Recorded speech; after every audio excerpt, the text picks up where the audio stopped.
It's a grizzly bear attack survival that's drawn national attention. But what makes their story different is the friendship behind this band of brothers, never leaving a man behind.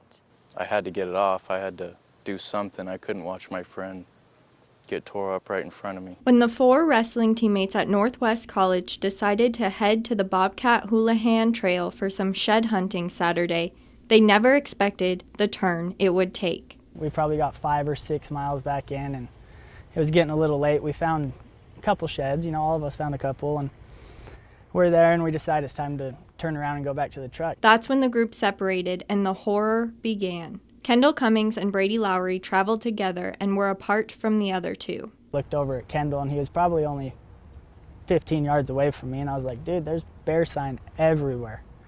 And right after I says that, when the crashing started happening in the trees, like the only thing I even had time to say was, bear, bear. That's when a grizzly bear started immediately attacking Lowry, knocking him off a small ledge, leaving Cummings above the grizzly and his friend. It's gnawing on me. I threw up my arm to protect the first initial bite, and its bite broke my arm, and it was just throwing me around down there, doing whatever. I was helpless. And that helpless moment is when his friend jumped into action, first by yelling and throwing anything he could find at the bear. Nothing was working. The bear was just focused on Brady, and it was getting Brady. And so I eventually got down there right up next to him, and I grabbed the bear and pulled him off of Brady.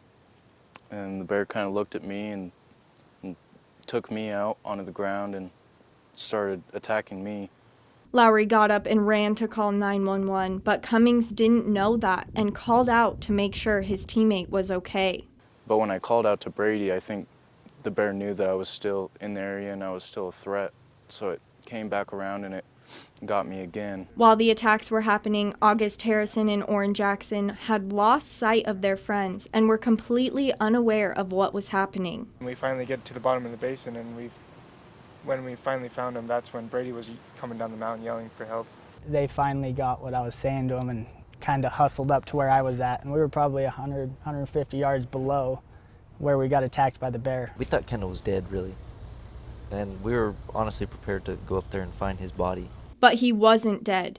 He went limp and believes that is why the bear left him alone. He then got up and started walking down the mountain. And I got about halfway before I could hear August yelling at me, and I kind of yelled back, and then we linked up and they got me off the mountain. The fight was far from over. The young men still had to make their way to a hospital. With the help of local farmers and a side-by-side, the teammates made it to the trailhead. When I was riding in that side-by-side, I was cold, and that's when it started to hit me that I'd been attacked and I need some serious help. Once at the trailhead, the party met up with local search and rescue. Cummings was immediately life-flighted to a Billings hospital, and Lowry was later transported by ambulance. It's an experience that one can only describe as a miracle. I thank, every one of them, and I'm sure Kendall does too, and it was a miracle.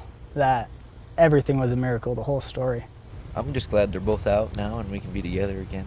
The good news, the young men anticipate getting back on the mat eventually, this time with a connection stronger than ever before.